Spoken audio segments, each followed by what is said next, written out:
सातों दिन अलग अलग देवी देवताओं को समर्पित होते हैं। फिर उन्हीं के अनुसार पूजा आराधना की जाती है। बुधवार का दिन सभी देवी देवताओं में सबसे पहले पूजे जाने वाले भगवान गणेश को समर्पित है।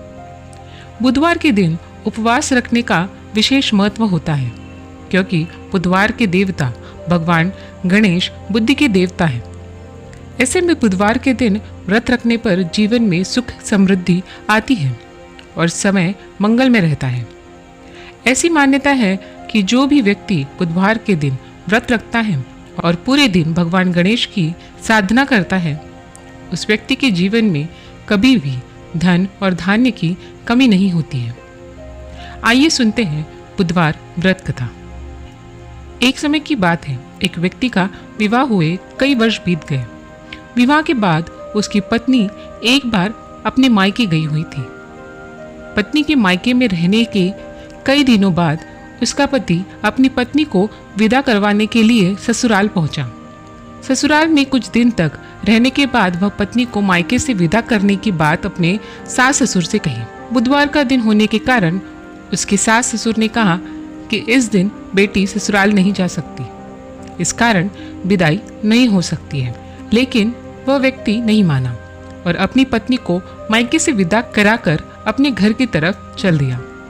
रास्ते में जाते वक्त पत्नी को बहुत तेज प्यास लगी। तब पति पानी की तलाश में इधर उधर भटकने लगा। काफी देर बाद जब वह पानी लेकर वापस लौटा तो उसने देखा कि पत्नी के पास उसी की वेशभूषा में कोई अन्य व्यक्ति पत्नी के संग बैठकर बातें करता हुआ दिखाई दिया। दोनों व्यक्ति आपस में लड़ने लगे। पहले व्यक्ति ने गुस्से में दूसरे व्यक्ति से पूछा कि वह कौन और क्यों उसकी पत्नी के साथ बैठकर बातें कर रहा है। फिर आपस में लड़ने लगे। दूसरे व्यक्ति ने कहा कि यह मेरी पत्नी है। दोनों के बीच भयानक लड़ाई होने लगी। तब वहां पर कुछ सिपाही आ गए और स्त्री से उसके असली पति के बारे में पूछने लगे। दोनों व्यक्ति को देखकर स्त्री हैरान हो गई कि कौन मेरा पति है। वह दुविधा में पड़ गई क्योंकि दोनों एक जैसे ही लग रहे थे। तब पहले व्यक्ति ने परेशान होकर मन में कहा कि भगवान, यह आपकी कैसी लीला है। तभी आकाशवाणी हुई, बुधवार के दिन पत्नी को विदा करवाकर नहीं ले जाना चाहिए था। यह सब सुनकर पहला व्यक्ति समझ गया कि यह भगवान बुद्ध की लीला है। फिर वह व्यक्ति बुद्धदेव से प्रार्थना करने लगा और क्षमा मांगने लगा।